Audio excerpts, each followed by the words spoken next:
She's the daughter of Mr. Priya Bhatt and Ms. Priya Quesada for December 31, 2019.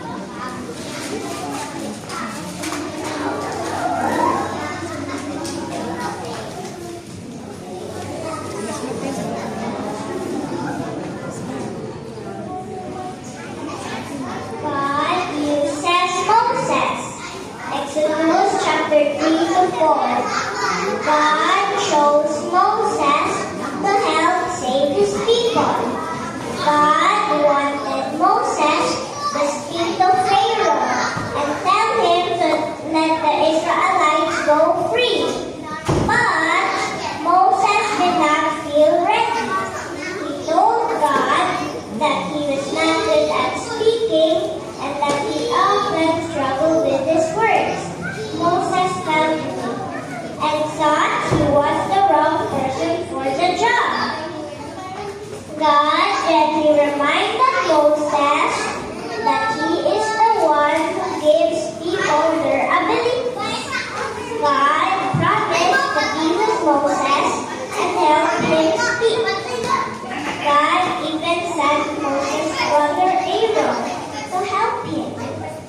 Moses learned that God can use anyone, even someone who feels afraid or weak. With God's help, Moses obeyed and God did amazing things through him.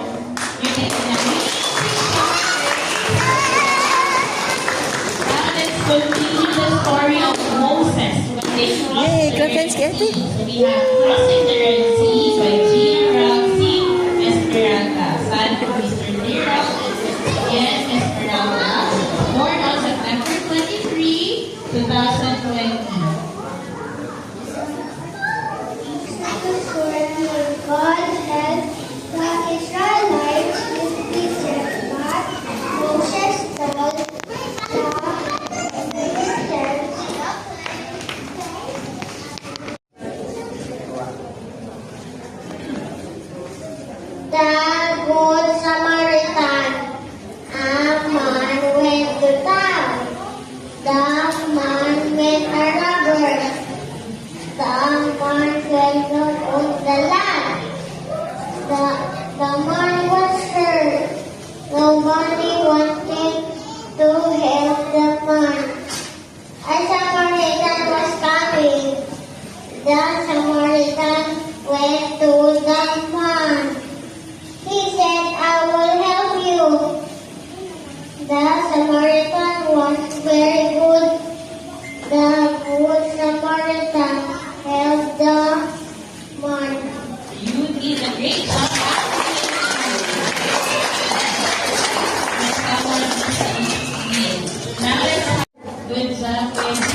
kayo dito sa baba ha. Walang na.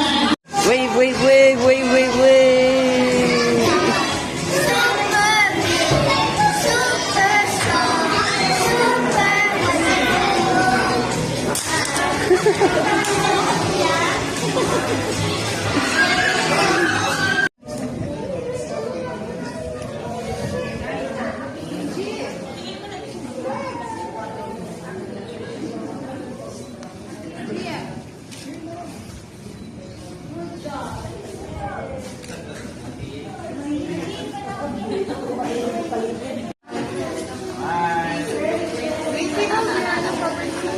Girls,